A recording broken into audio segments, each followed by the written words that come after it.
আজি আপোনালোকলৈ আনিছোঁ মিনি ৰসগোল্লাৰ ৰেচিপি নতুন ষ্টাইলত। যদি মোৰ ৰেচিপিটো চাই ভাল পায় তেতিয়াহ'লে লাইক কমেণ্ট শ্বেয়াৰ আৰু ছাবস্ক্ৰাইব কৰিব। এয়া মই 1.5 লিটাৰ গাখীৰ লৈ লৈছোঁ। গাখীৰখিনি মই গেছত তুলি মই গৰম হ'ব দিছোঁ। এয়া মোৰ গাখীৰখিনি প্ৰায় উতলিব ধৰিছে আৰু মই ইয়াত এখন হেতা ব্যৱহাৰ কৰিছোঁ যাতে হেতাৰে লাৰি থাকিম যাতে গাখীৰখিনি উফন্দি নাহে। আৰু ইয়াত মই ডাঙৰ চামুচেৰে মই 3 চামুচ মই ভিনেগাৰ ব্যৱহাৰ কৰিম। এয়া মই ভিনেগাৰখিনি লৈ লৈছোঁ। আপোনালোকে নেমুৰ ৰস ব্যৱহাৰ কৰিব পাৰে।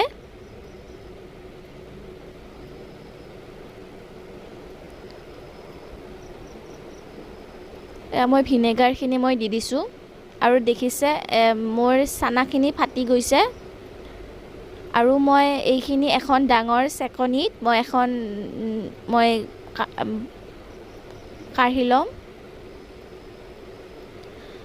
ডাঙৰ চেকনিখনত মই এখন চাফা কাপোৰ লৈ লৈছোঁ আৰু মই চানাখিনি বাকি দিম। বাকি পেলাই মই এইখিনি ভালদৰে মুঠি বান্ধি থৈ দিম যাতে পানীখিনি নোহোৱা হয় আৰু চানাখিনি অকণমান ঠাণ্ডা হয়। চানাখিনি ঠাণ্ডা হোৱালৈকে আমি চুগাৰ চিৰাপখিনি মই ৰেডি কৰিম। মই এটা কেৰাহী লৈ লৈছোঁ। কেৰাহীটো মই দি দিছোঁ গেছত। ইয়াত মই ডাঙৰ কাপেৰে 1.5 কাপ মই পানী ব্যৱহাৰ কৰিম। মই ডাঙৰ কাপেৰে 1.5 কাপ পানী দি দিছোঁ। এয়া মই ইলাচি 4টা দি দিছোঁ। ইলাচিটো অপচনেল হয়, আপোনালোকে যদি বেয়া পায় নিদিব। আৰু মই ইয়াত ডাঙৰ বাটিৰে মই 1.5 বাটি চেনি দি দিম। মই চেনিখিনি দি দিছোঁ আৰু চুগাৰ চিৰাপখিনি মই ভালদৰে লাৰি দিম।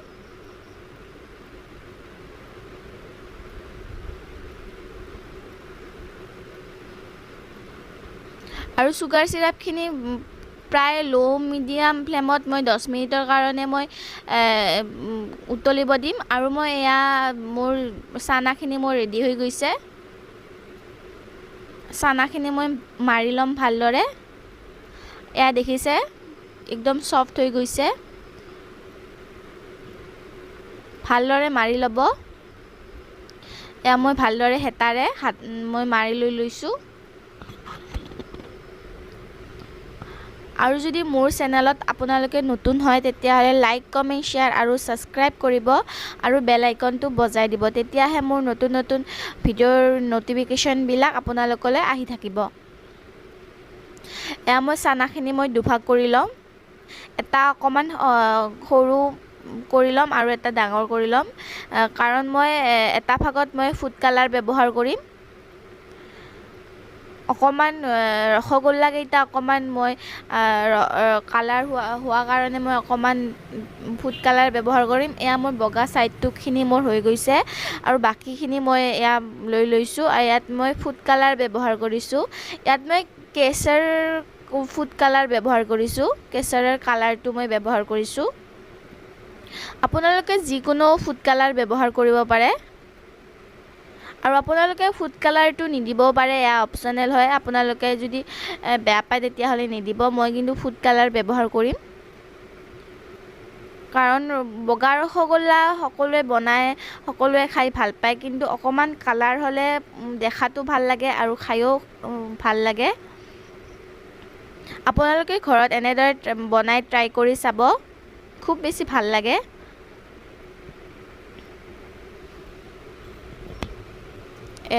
মই এনেদৰে মই মাৰি ল'ম। আৰু যদি আপোনালোকে মোৰ আগৰ ভিডিঅ'বিলাক চোৱা নাই তেতিয়াহ'লে চাব আৰু ফ্ৰেণ্ড আৰু পৰিয়ালৰ মাজত শ্বেয়াৰ কৰিব নাপাহৰিব। এনেদৰে মই এয়া মুঠি মাৰি ল'ম। মই প্ৰথমটো মই এনেদৰে লৈ লৈছোঁ।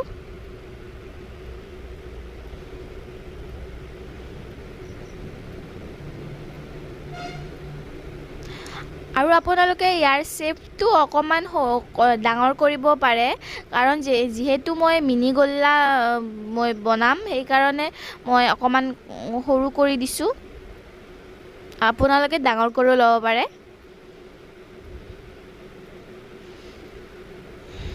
এনেদৰে মোৰ নেক্সটটো হৈ গ'ল বাকি কেইটাও মই এনেদৰে লৈ ল'ম দেখিছে মোৰ বাকি কেইটাও গোটেই কেইটা হৈ গৈছে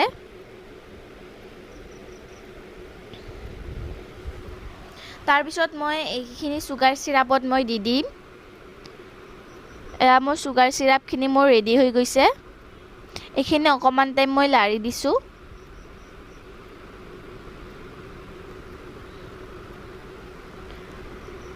তাৰ পিছত মই ইয়াৰ চানাখিনি মই ইয়াত দি দিম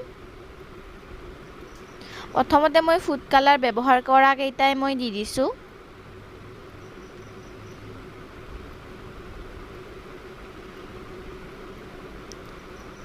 এয়া মই গোটেইখিনি মই দি দিম এয়া মই গোটেই কেইটা দি দিছো আৰু দেখিছে ভালদৰে ফুলি উঠিছে এয়া মোৰ প্ৰায় হৈ গৈছে এইখিনি প্ৰায় মই 10 মিনিট মান মই বইল কৰি লৈ ললো এয়া মোৰ হৈ গৈছে মই গেছটো অফ কৰি দিম এয়া দেখিছে মোৰ ৰসগোল্লা ৰেডি হৈ গৈছে আপোনালোকে ঘৰত এনেদৰে ট্ৰাই কৰি চাব আৰু যদি ভিডিওটো চাই ভাল পাইছে তেতিয়া হলে লাইক কমেন্ট শেয়াৰ আৰু সাবস্ক্ৰাইব কৰিব একদম নাপাহৰিব আৰু যদি মোৰ চেনেলত নতুন হয় তেতিয়া হলে সাবস্ক্ৰাইব কৰিব